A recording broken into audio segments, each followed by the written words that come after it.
ذکر العراقی فی آخر شرح الفیۃ الحدیث۔ تو یہ امام زین الدین عراقی اصول حدیث میں جو الفیۃ الحدیث ہے، یعنی الفیۃ الحدیث کا مطلب ہے کہ 1000 شعر اصول حدیث کے بارے میں جو ہیں ان کی انہوں نے شرح لکھی، حافظ عراقی نے، زین الدین عراقی۔ تو اس الفیۃ الحدیث کی شرح کے اندر جس کا نام ہے فتح المغیث، الفیہ جو ہے متن وہ حافظ عراقی کا ہے اور شرح اوپر حافظ سخاوی کی ہے۔ شرح کا نام جو ہے وہ فتح المغیث ہے، فتح المغیث شرح الفیۃ الحدیث۔ اس کے اندر یہ ہے کہ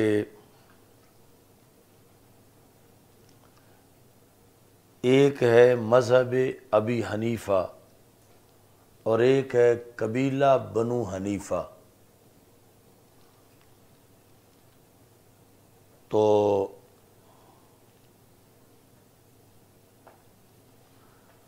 بعض لوگوں کی یہ رائے ہے کہ یہ دونوں نسبتیں ایک طرح کی ہیں، یعنی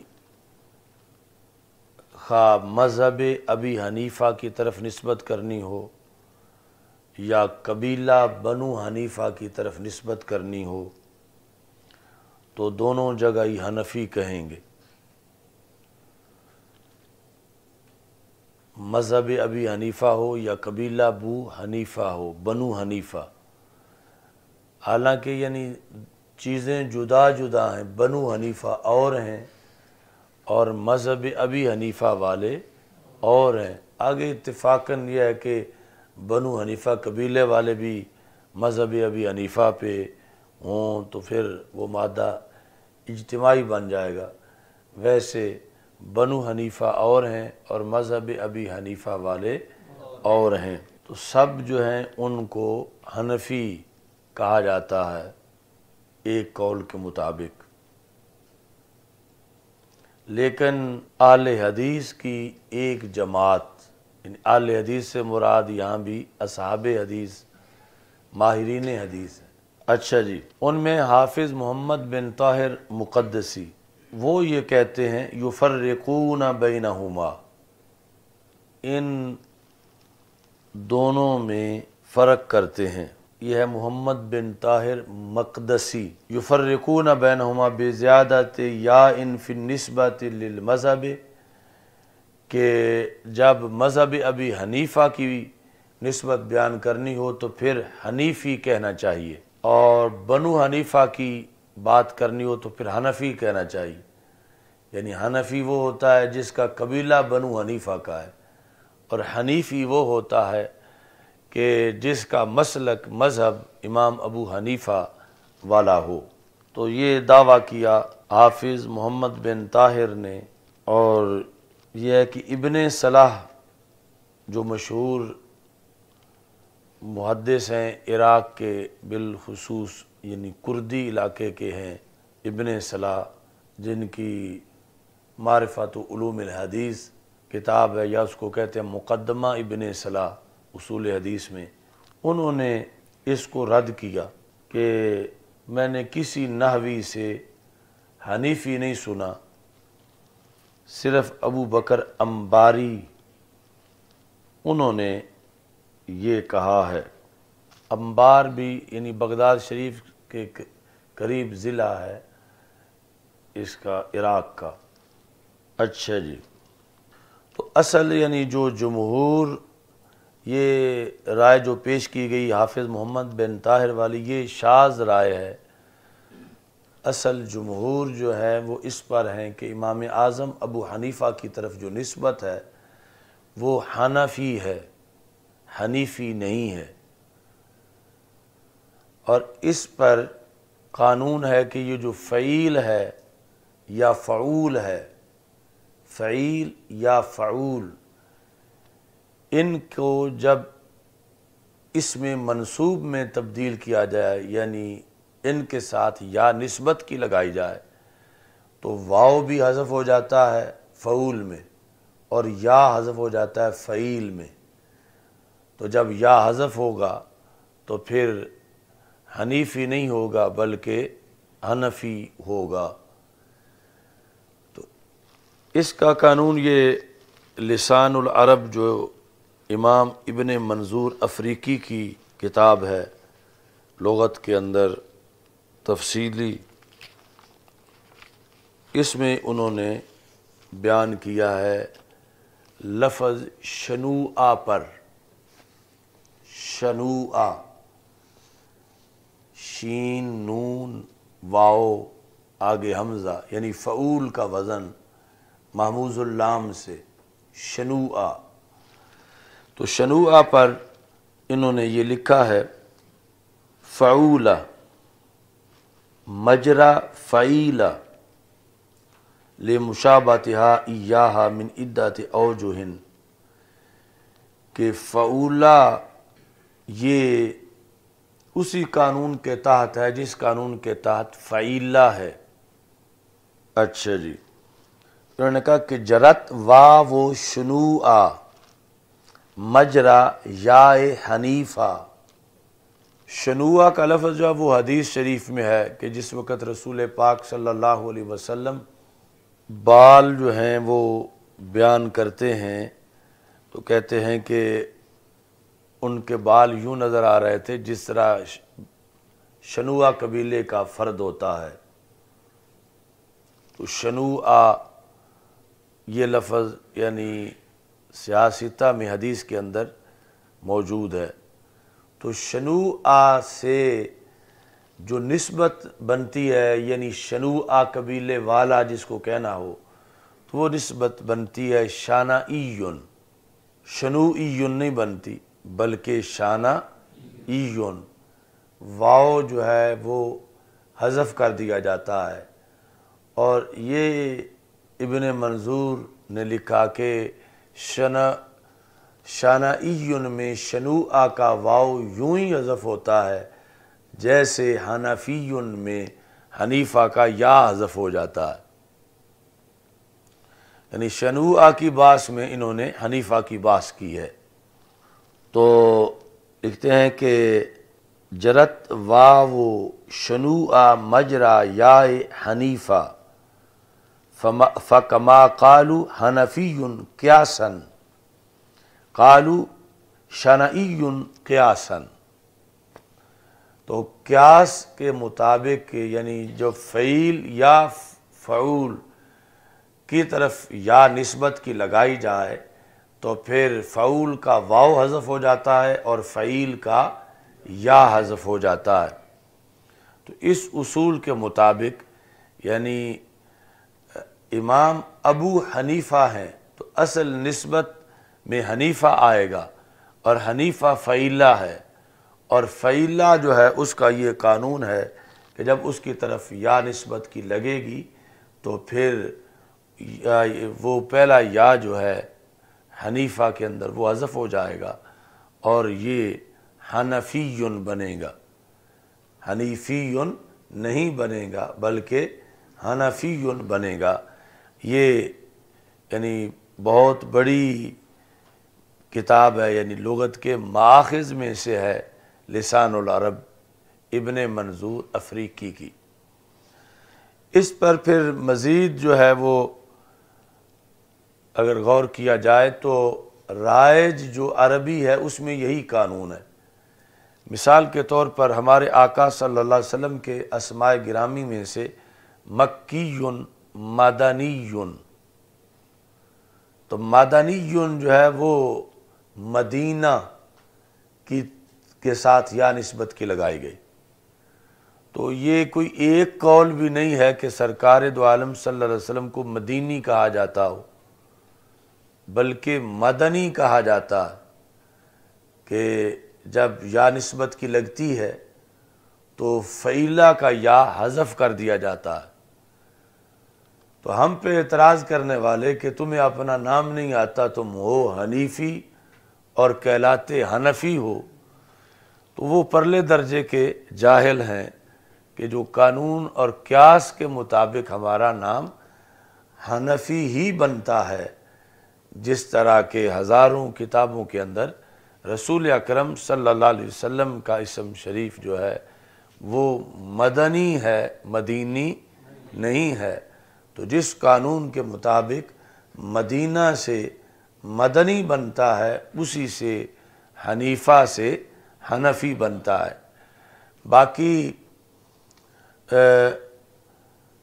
ایک قبیلے کا نام بھی مدینی ہے، تو پھر یعنی مدینہ ہے، تو اس کی بنیاد پر علی بن مدینی یعنی ان کو بیان کرنا ہو تو وہاں یا کو برقرار رکھا جاتا ہے، یعنی وہ غیر قیاسی ہے۔ جو قیاسی ہے وہ مدنی ہے۔ تو علی بن مدینی کا نام جو ہے وہ یعنی یہ ہے کہ وہ مدنی نہیں بلکہ مدینی ہے، اور رسول اکرم صلی اللہ علیہ وسلم مدنی ہے اور مدینی نہیں ہے۔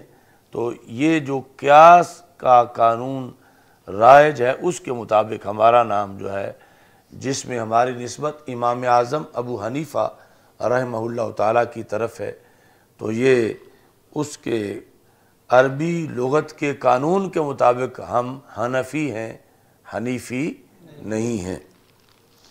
اچھا جی، یہ جلد نمبر 1 اس کی لسان العرب کی، اور صفحہ نمبر 102 جس میں فعولہ اور فعیلہ کا قانون جو ہے وہ بیان کیا گیا ہے نسبت کے لحاظ سے۔ اچھا جی، لما بیتو جب میں نے مبیضہ بنایا پہلے جز کو، کس سے؟ من خزائن الاسرار و بدائع الافکار فی شرح تنویر الابصار و جامع البحار۔ یعنی امام حسکفی کہتے ہیں کہ تنویر الابصار و جامع البحار یہ اکٹھا نام ہے متن کا، جو امام طمرطاشی کا ہے، کہ جب میں نے اس کی شرح لکھی، فعر کی، خزائن اسرار و بدائع افکار، یعنی یہ نام تھا خزائن الافکار، خزائن الاسرار و بدائع الافکار فی شرح تنویر الابصار و جامع البحار۔ تو جس وقت میں نے پہلی جز فائنل کر کے لکھی تو مجھے پتہ چلا کہ اس طرح کی 10 جلدیں بنیں گی۔ قدرتہ فی 10 مجلدات کبار، کہ یہ جو میں لکھ رہا ہوں یعنی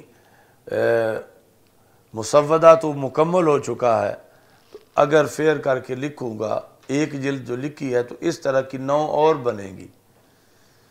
تو پھر مجھے خیال آیا کہ یہ تو لمبی ہو گئی ہے، اب اس کو مختصر کرنا چاہیے۔ فصرفت عنان العنایات نحو الاختصار، پھر میں نے توجہ کی، لگام جو تھی وہ پھیری اختصار کی طرف۔ یعنی یہ جو در مختار ہے یہ اس خزائن الاسرار کا اختصار ہے، جس پر پھر شرح رد المختار ہے یعنی حاشیہ، تو میں نے اس کو مختصر کیا۔ وَسَمَّيْتُهُ بِالدُّرِّ الْمُخْتَارِ فِي شَرْحِ تَنْوِيرِ الْأَبْصَارِ، تو میں نے اس کا نام در مختار شرح تنویر الابصار رکھا۔ یعنی یہ پرانے اسلاف تھے کہ ان کا انداز اتنا وسعت والا تھا کہ طبع آزمائی میں ہی 10 جلدیں لکھ گئے، تو اس کے بعد یہ آیا کہ یہ تو لمبی ہو گئی ہے، لہذا آپ چھوٹی کریں، اور وہ چھوٹی بھی ہمارے لحاظ سے بہت لمبی ہے۔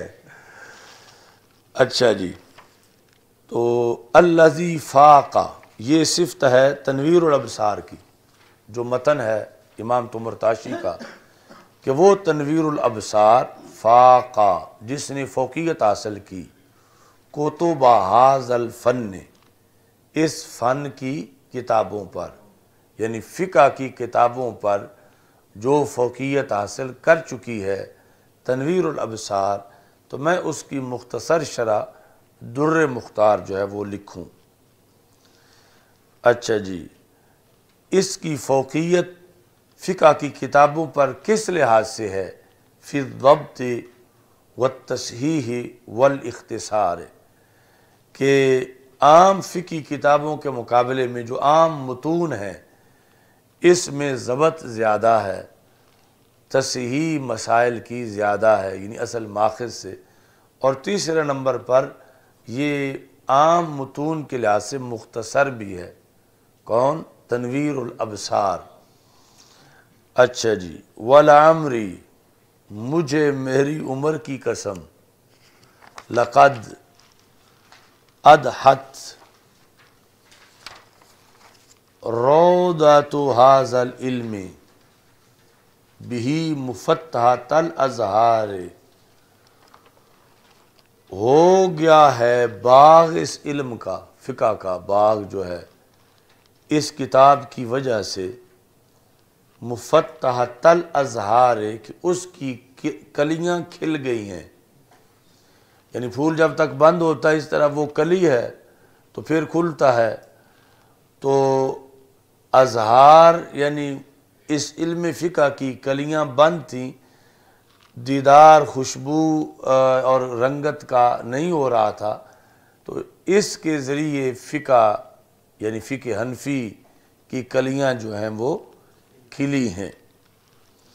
اب درمیان میں بات آ گئی ہے لعمری، لعمرک انہم لفی سکرتہم یعمہون، عمر اور عمر دونوں کا ایک ہی معنی ہے کہ تمہاری عمر کتنی ہے یا عمر کتنی ہے۔ لعمری، مجھے میری عمر کی قسم۔ قال فی المغرب، یہ بھی لغت کی کتاب ہے۔ اچھا جی، اس میں کیا ہے؟ العمر بالضم والفتح، عمر اور عمر، اس کا معنی کہ البقاء، باقی رہنا۔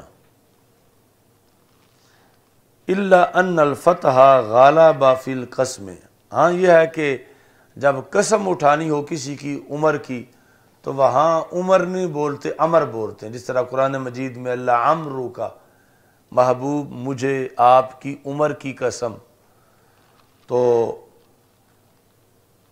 قسم کے لیے زیادہ رائج عمر ہے، اور ویسے نام کے طور پر عمر، عمر حیات۔ حتی لا یجوز فیہ الضم، تو قسم کے لیے استعمال کرتے کرتے پھر اس میں ضم جائز ہی نہیں ہے۔ یقال لعمرک ولعمر اللہ لأفعلن کذا، مجھے تیری عمر کی قسم یا مجھے اللہ کی بقا کی قسم کہ میں یہ کام ضرور کروں گا۔ وارتفاعہ علی الابتداء، تو یہ مرفوع ہے مبتدا ہونے کی وجہ سے، وخبرہ محذوف، اور خبر اس کی محذوف ہے، یہ لعمری میں خبر محذوف ہے۔ وہ کیا ہے؟ قسمی اور یمینی، لعمری قسمی یا لعمری یمینی۔ والواو فیہ للاستئناف، جملہ مستأنفہ کا واو ہے آغاز کا۔ واللام للابتداء، ولعمری میں لام جو ہے وہ ابتدا کا ہے۔ قاموس المحیط کے اندر ہے وَإِذَا سَقَطَ اللَّامُ نُصِبَ، جب لام حذف ہو جائے تو پھر اس کو نصب دیا جاتا ہے۔ نصب انتصاب المصادر، جس طرح کے مصدر جو ہیں ان کو منصوب بنا دیا جاتا ہے۔ اور حدیث وجاء فی الحدیث النہی عن قول لعمر اللہ، حدیث میں لعمر اللہ کا لفظ بولنے سے روکا گیا ہے، یعنی قسم اٹھانی ہو تو لعمر اللہ، اللہ کی عمر کی قسم، یہ جائز نہیں ہے۔ یہ انہوں نے کہا امام شامی نے، لیکن نیچے موشی یہ کہہ رہا ہے کہ ہم نے تو اس کے خلاف پایا ہے حدیث میں، یعنی حدیث میں امر اللہ کہہ کر اللہ کی قسم اٹھائی گئی ہے۔ کس طرح کہ نبی اکرم صلی اللہ علیہ وسلم کے خطبہ میں تلبسون ما لبستم ثم تبعثوا الصائحہ لامر الہی کا، مجھے تیرے الہ کی قسم۔ تو یہاں امر جو ہے وہ یعنی امر اللہ کے معنی میں، چونکہ آگے الہ کا لفظ ہے، تو بہرحال انہوں نے کہا کہ دوسری حدیث میں فقال لسعد بن عبادہ لعمر اللہ لنقتلنہ، تو وہاں بھی یہ ہے کہ امر اللہ کا لفظ حدیث میں موجود ہے، جس کے بارے میں فتاوی شامی میں یہ کہا جا رہا ہے کہ امر اللہ نہیں کہنا چاہیے، اور دوسری طرف یعنی حدیث میں امر اللہ کے الفاظ موجود ہیں۔ اچھا جی، اب اصل جو الفاظ ہیں امام حسکفی کے، ان پر جھگڑا ہو گیا ہے لامری کہنے میں، کہ غیر اللہ کی قسم اٹھانا جائز نہیں، یہ جاہلیت کا طریقہ ہے۔ تو انہوں نے یہ قسم کیوں اٹھائی ہے؟ مجھے میری عمر کی قسم۔ قال الحموی فی حاشیۃ الاشباہ فعلی ھذا ما کان ینبغی للمصنف ان یأتی بہذا القسم الجاہلی المنہی عنہ، تو مصنف جو ہیں ان کو جاہلیت والی قسم جو ہے وہ نہیں اٹھانی چاہیے تھی، جاہلیت والی قسم۔ اور جو کوہستانی کی شرح ہے نکایا کی جامع الرموز، اس کے اندر ہے لا یجوز ان یحلف بغیر اللہ تعالی، اللہ کے سوا کسی کے نام کا حلف اٹھانا جائز نہیں۔ لا یجوز ان یحلف بغیر اللہ تعالی ویقال لامر فلان، یعنی یہ جو آگے ہے نا ویقال لامر فلان، یہ بیان ہے اس حلف کا جو کہ جائز نہیں، یعنی یہ مطلب نہیں ہے کہ اللہ کے بغیر حلف اٹھانا تو ناجائز ہے، لیکن لامر فلان کہہ لینا چاہیے، لامر زید، یہ مطلب نہیں ہے۔ مطلب یہ ہے لا یجوز ان یحلف بغیر اللہ تعالی، اللہ کے علاوہ کسی کا حلف اٹھانا جائز نہیں۔ کس طرح حلف اٹھانا؟ یوں کہنا لامر زید لامر خالد، یوں کسی کا حلف اٹھانا جائز نہیں۔ اب سوال پیدا ہوتا ہے اگر کسی نے حلف اٹھا لیا تو کیا وہ حلف پھر پورا کرنا چاہیے یا توڑ دینا چاہیے؟ تو انہوں نے کہا وَإِذَا حَلَفَ لَيْسَ لَهُ أَن يَبَرَّ، اگر کسی نے حلف اٹھایا کہ کہتا ہے کوئی مجھے میری ماں کی قسم، مجھے میرے باپ کی قسم، تو وہ پورا کرنا جائز نہیں بلکہ توڑنا لازم ہے۔ کہ اس نے کہا مجھے میری ماں کی قسم کہ میں فلاں جگہ پہ نہیں جاؤں گا، تو اب شریعت کہتی ہے کہ یہ جائے تاکہ وہ حلف ٹوٹے، کہ غیر شرعی حلف ہے۔ سمجھ آ رہی ہے نا سائیں؟ دیکھو وَإِذَا حَلَفَ، یعنی مراد ہے کہ غیر اللہ کی قسم جب اس نے اٹھائی لَيْسَ لَهُ أَن يَبَرَّ، تو اس کے لیے جائز نہیں کہ وہ بار ہو اس قسم میں، حانس نہ ہو بلکہ بار ہو، یہ جائز نہیں۔ بل یاجب ان یحنس، واجب ہے کہ وہ حانس بنے، یعنی وہ قسم توڑ دے، وہ کام کر کے دکھائے۔ فَإِنَّ الْبِرَّ فِيهِ كُفْرٌ عِنْدَ بَعْضِهِمْ، یہاں وہ قسم پوری کرنا، نبھانا، یہ بعض کے نزدیک کفر ہے، یعنی توڑ دینا یہ اس میں عافیت ہے، یہ کہے کہ میں نے تو ماں کے نام کی قسم اٹھائی ہوئی ہے تو میں نے تو اب یہ کام نہیں کرنا، تو شریعت کہتی ہے کہ تم وہ کام کرو، اب توڑنا لازم ہے۔ اگر اس قسم کا تم لحاظ رکھو گے تو بعض کے نزدیک تو کفر ہو جائے گا۔ اچھا جی، جس طرح کی کفایت الشابی میں ہے۔ اب امام شامی اپنا اس پہ تبصرہ کرتے ہیں کہ فاضل روم نے کہا، فاضل روم حسن چلپی ہیں، حسن چلپی، یہ بھی حوالہ لگا لو کہ فاضل روم سے مراد حسن چلپی ہوتے ہیں۔ تو فاضل روم نے مطول کے حاشیہ میں کہا کہ جہاں ہوتا ہے نا لعمری، یعنی یہ اب امام شامی جو ہیں امام حسکفی کی حمایت کرنے لگے ہیں کہ اتنا بڑا امام ہے اور تم یہ کہہ رہے ہو کہ انہوں نے عہد جاہلیت والا کام کیا ہے، لعمری کہہ کر جاہلیت والی جو ہے وہ قسم انہوں نے اٹھائی ہے۔ تو یہ جو تمہارا کہنا ہے یہ درست نہیں ہے، اصل میں ایسا رائج ہے فقہا میں، علماء میں، تو جہاں لعمری آیا ہوا ہو تو وہاں مضاف محذوف ماننا چاہیے۔ تو لعمری کا مطلب کیا ہوگا؟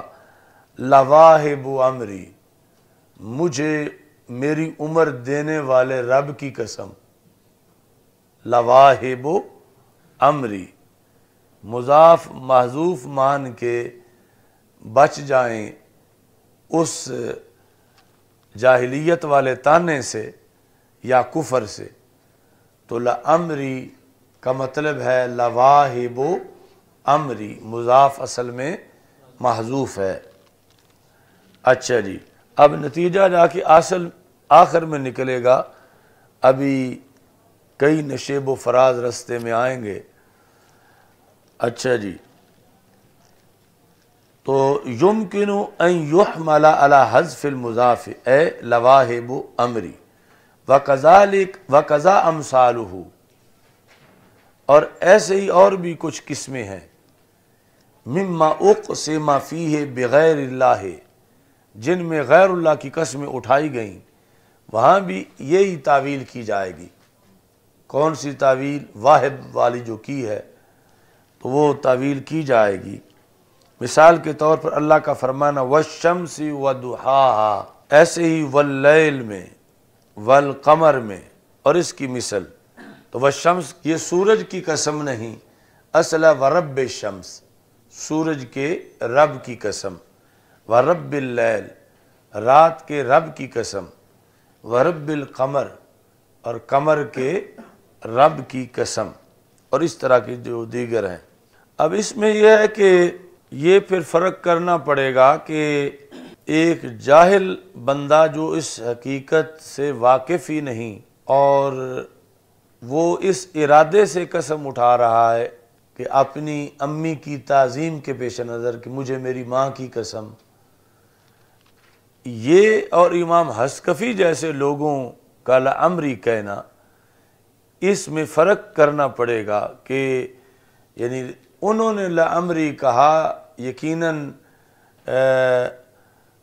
ان کے سامنے حدیث ہے کہ غیر اللہ کا حلف اٹھانا ناجائز ہے، تو وہ یہ سمجھتے ہیں کہ یہاں اصل میں لواہب امری، یعنی ان کے لیے یہ کمزور سی تعویل کی گنجائش نکالی جا سکتی ہے، اور عامت الناس کہ جن کا چونکہ مقصد جو ہے وہ قسم اٹھانے کے لحاظ سے جس کی نام کی اٹھائی جائے تو یہ شو کرنا ہوتا ہے کہ میرے نزدیک اس کا بڑا مقام ہے، تو وہ حقیقی طور پر یعنی ماں کے لحاظ سے قسم اٹھانا چاہ رہا ہے، نہ یہ کہ میری ماں کے خالق کی قسم۔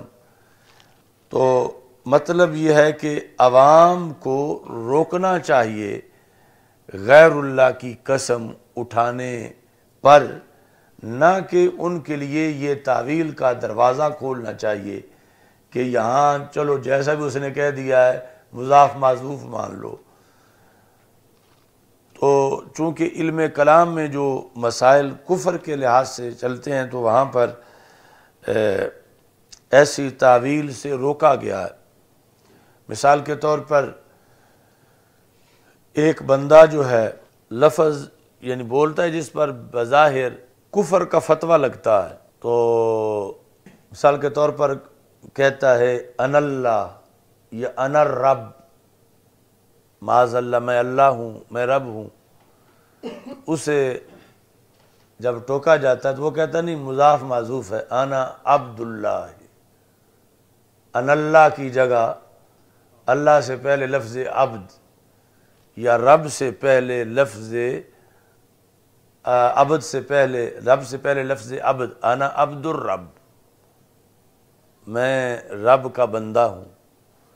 تو اس تعویل کو نہیں مانا گیا شریعت میں، یعنی کہا جائے گا کہ اس نے کلمہ کفر کہا ہے، اب چالاکی کر رہا ہے کہ یہ پہلے اس کے مضاف جو ہے وہ محذوف بنا رہا ہے۔ تو اس بنیاد پر یہاں بھی یعنی قسم والے مسئلے میں یعنی عوام کو مطلقاً روکنا چاہیے کہ اللہ کے سوا وہ کسی کی قسم نہ اٹھائیں۔ باقی انہوں نے امام شامی نے ایک اور رستہ نکالا، وہ کہتے ہیں وَيُمْكِنُ أَن يَكُونَ الْمُرَادُ بِقَوْلِهِمْ لَعَمْرِي وَأَمْثَالِهِ ذِكْرَ سورۃ القسم۔ انہوں نے کہا کہ اصل میں دو صورتیں ہیں قسم کے الفاظ بولنے کی، ایک ہے صورت قسم اور دوسرا ہے حقیقت قسم۔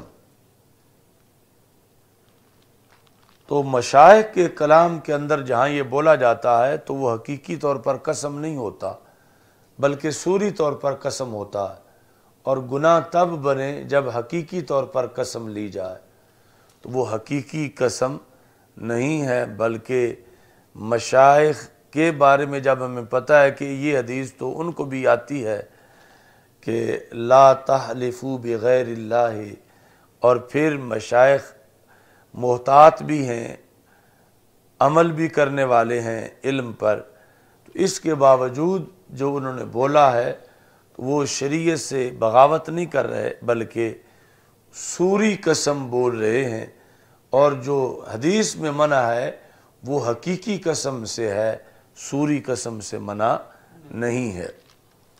اب پہلے اس کا ترجمہ دیکھو۔ اچھا جی، وَيُمْكِنُ أَن يَكُونَ الْمُرَادُ بِقَوْلِهِمْ لَعَمْرِي وَأَمْثَالِهِ، خبر کیا ہے یکونہ کی؟ ذکر سورۃ القسم، سورتاً قسم ذکر کرنا ان کا مقصد تھا۔ اچھا جی، اب یہ ہے کہ سورتاً قسم کا مقصد کیا ہوتا ہے؟ حقیقتاً قسم کا مقصد تعظیم ہوتا ہے، اور تعظیم بھی وہ جو تعبدی ہو یعنی عبادت کے معنی میں۔ اسی وجہ سے غیر اللہ کی قسم منع ہے کہ قسم میں وہ تعظیم ہوتی ہے جو تعظیم عبادت والی ہے۔ ویسے مطلقاً تعظیم تو صحابہ نے کی، رسول اکرم صلی اللہ علیہ وسلم کی بھی، جو بخاری شریف میں ہے کہ جب عروہ بن مسعود آئے ہوئے تھے اور صحابہ کرام رضی اللہ تعالیٰ عنہم لعاب دہن رسول پاک صلی اللہ علیہ وسلم کا اپنے ماتھوں پہ لگا رہے تھے، تو عروہ بن مسعود نے واپس جا کر جو ہے وہ صحابہ کے اس عمل کو بتایا، ان رأیت مالکا یعظمہ اصحابہ ما یعظم اصحاب محمدن صلی اللہ علیہ وسلم، کہ میں نے آج تک دنیا میں کسی بادشاہ کی ایسی تعظیم نہیں دیکھی جیسی تعظیم اصحاب محمد صلی اللہ علیہ وسلم اپنے نبی پاک کی کرتے ہیں۔ تو اب پتہ چلا تعظیم کی بھی دو قسمیں ہیں، تعظیم تعبدی اور تعظیم غیر تعبدی۔ تعظیم غیر تعبدی وَمَن يُعَظِّمْ شَعَائِرَ اللَّهِ فَإِنَّهَا مِن تَقْوَى الْقُلُوبِ، کہ جو شاعر اللہ کی تعظیم کرے تو یہ دل سے دل کے تقوی سے ہے۔ اب شاعر اللہ اللہ تو نہیں ہے، شاعر اللہ کی عبادت جائز نہیں ہے، تو پتہ چلا آیت سے اور حدیث سے کہ تعظیم ایک وہ بھی ہے جو تعظیم تو ہے، عبادت نہیں ہے، جس کو تعظیم غیر تعبدی کہتے ہیں، اور تعظیم تعبدی صرف اللہ کی ہے۔ اور اعلیٰ حضرت جو فرماتے ہیں شرک ٹھہرے جس میں تعظیم حبیب، اس برے مذہب پہ لعنت کیجئے۔ تو یہ وہابیہ کے نزدیک جو تعظیم غیر تعبدی ہے، اس کو بھی انہوں نے شرک بنایا ہوا، حالانکہ شرک بنتا ہے تعظیم تعبدی کی بنیاد پر، تعظیم غیر تعبدی کی بنیاد پر شرک نہیں بنتا۔ تعظیم غیر تعبدی قرآن میں موجود ہے، تعظیم غیر تعبدی صحابہ کا معمول تھا، تو وہ مشرک نہیں تھے۔ تو اس بنیاد پر انہوں نے یہاں بھی فرق کیا کہ فرق ہے اس معاملہ کے اندر کہ قسم صورتاً ہے یا حقیقتاً ہے۔ صورتاً قسم غیر اللہ کی جائز ہے، کیونکہ اس میں غیر اللہ کی عبادت نہیں ہوتی، یعنی تعظیم ہی نہیں ہوتی، جس کی پھر آگے ایک قسم تعظیم تعبدی ہے۔ صورتاً قسم کا مطلب تاکید ہوتا ہے کہ بات مؤکد ہو جائے، تو یہ تاکید کی قسموں میں سے ایک اہم ترین قسم ہے۔ تو یہاں مقصد لامری کہنے کا ماتن کا، یعنی امام حسکفی کا جو شارح ہیں، کیا تھا مقصد؟ مقصد تھا بات کو پکا کرنا، نہ یہ کہ وہ اپنی کوئی عبادت کرنا چاہتے ہیں اپنی جان کی، یا تعظیم تعبدی کرنا چاہتے ہیں۔ تو اس بنیاد پر یہ انہوں نے جواب کا خلاصہ بتایا کہ غیر اللہ کی قسم حرام ہے، لیکن وہاں کہ جہاں غیر اللہ کی قسم حقیقی ہو، سوری نہ ہو۔ سوری جب غیر اللہ کی قسم ہو تو وہ تعظیم کے لیے ہوتی ہی نہیں، بلکہ وہ تاکید کے لیے ہوتی ہے، اور تاکید کے لیے غیر اللہ کی قسم جو اٹھائی گئی ہو تو وہ حدیث کے لحاظ سے ممنوع قرار نہیں پائے گی۔ اب ترجمہ دیکھو کہ لامری اور اس کی مثل،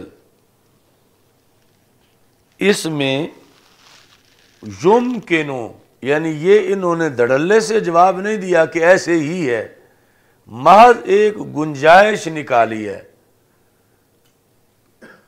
ہو سکتا ہے، امکان یہ ہے کہ یہاں پر یہ کیا جائے کہ لامری اور اس طرح کی جو قسمیں ہیں، یہ صورت قسم کا ذکر ہے۔ کیوں؟ مقصد کہ لتاکید مضمون الکلام ہے، کلام کے مضمون کی تاکید مقصود ہے۔ وَتَرْوِیجِهِ فقط سے نفی ہے تعظیم کی، تعظیم تعبدی کی، کہ یہاں تاکید مضمون اور ترویج مضمون جو ہے وہ مقصود ہے۔ لِأَنَّهُ اقوی من سائر المؤکدات، کیونکہ قسم اگرچہ صورتاً ہو، یہ باقی سارے مؤکدات میں سے اہم ہے۔ وَأَسْلَمُ، اور من التاکید بالقسم باللہ لوجوب البر فیہ،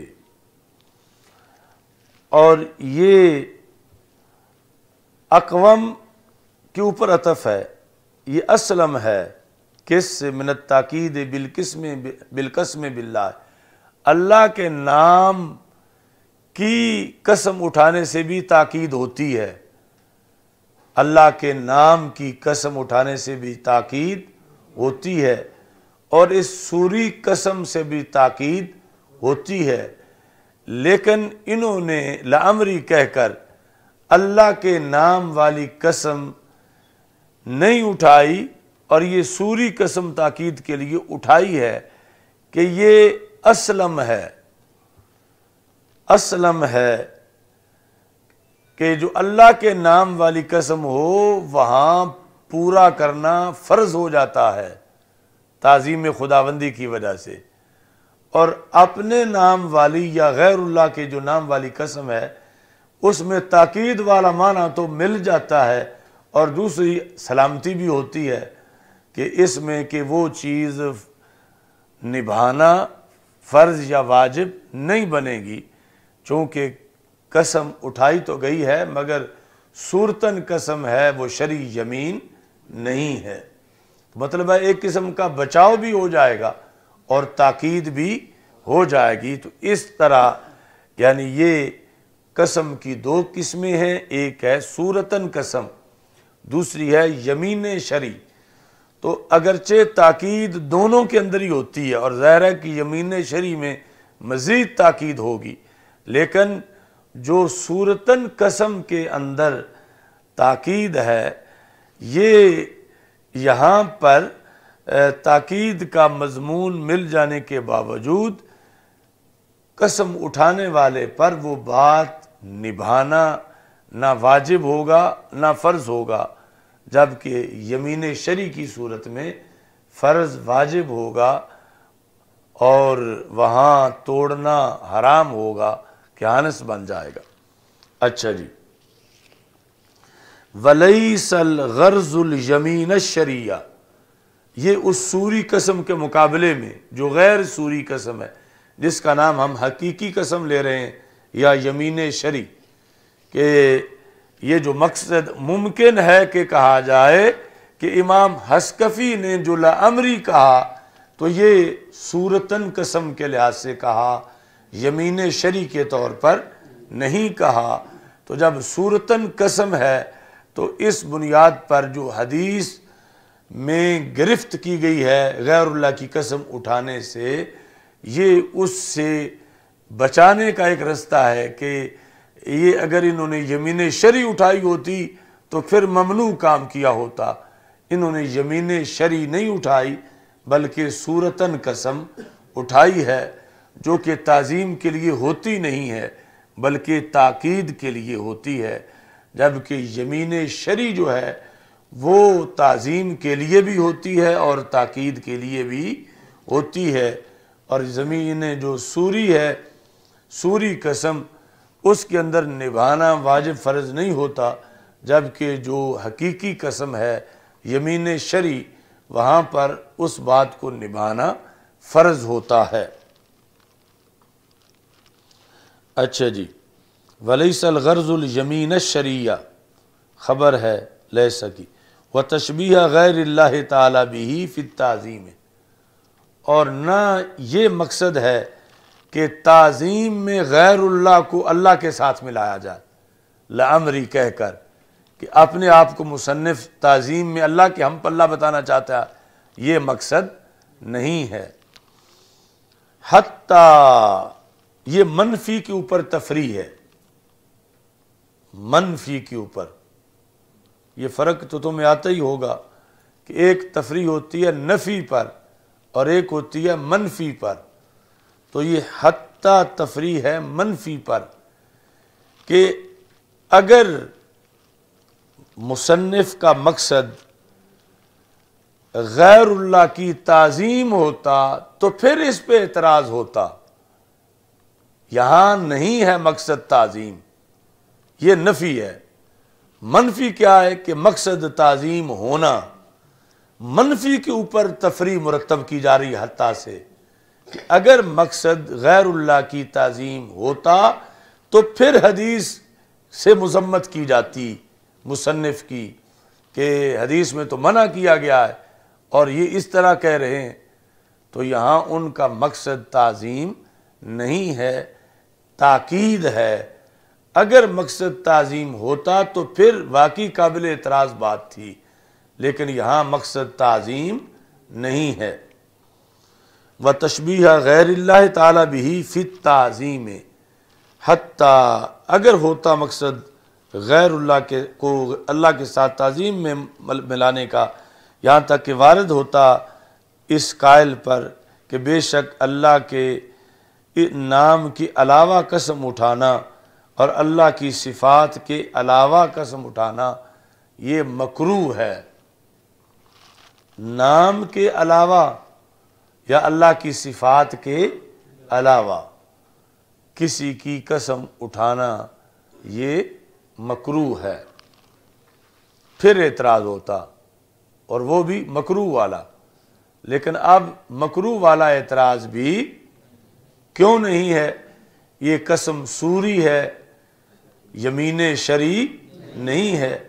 قسم سوری وہ تعظیم کے لیے نہیں ہوتی، تاکید کے لیے ہوتی ہے، اور جبکہ یمین شرعی تعظیم کے لیے بھی ہوتی ہے، اور یمین شرعی غیر اللہ کی نہیں اٹھائی جا سکتی، کیونکہ اگر اٹھائی جائے تو مطلب یہ بنے گا کہ غیر اللہ کو اللہ کی طرح اس کی تعظیم کی جا رہی ہے، اور غیر اللہ کو اللہ کے ساتھ تعظیم میں یعنی تعظیم میں تعبدی میں اکٹھا کیا جا رہا ہے۔ تو یہاں ایسا نہیں ہے، تو اس کو انہوں نے بتایا کہ یہ مکروہ ہے۔ کما صرح بہ النووی فی شرح مسلم، جس طرح کہ امام نووی رحمۃ اللہ علیہ نے مسلم کی کتاب الایمان کے اندر اس کا ذکر کیا ہے۔ تو ابھی تک یہ مسئلہ مکمل نہیں ہوا، ابھی اس کے ساتھ پھر حدیث ملائیں گے اور پھر خلاصہ نکالیں گے، اور پھر جو موجودہ صورتحال کے اندر اس میں تحریف کی ہے کتابوں کے اندر وہابیوں نے، یہاں تک کہ سیاستہ کے اندر تعریف کی ہے ترجمۃ الباب کے لحاظ سے، پھر وہ حوالے بھی دکھائیں گے، کیونکہ ان کے نزدیک جو ہے یہ غیر اللہ کی قسم جو اٹھاتا ہے تو اس کا درجہ مشرک کا ہے معاذ اللہ ان کے نزدیک، یعنی ان کے نزدیک حسقفی صاحب بچ نہیں سکتے، اور نیچے پھر شامی صاحب بھی نہیں بچ سکتے، جو ان کی بے لگام سوچ ہے، تو ہم اس کی جڑ نیچے سے کاٹیں گے کہ یہ غلط ہے۔ الحمدللہ رب العالمین والعاقبۃ للمتقین والصلاة والسلام علی رسولہ الکریم۔ استغفر اللہ لا الہ الا اللہ وحدہ لا شریک لہ، لہ الملک ولہ الحمد وہو علی کل شیء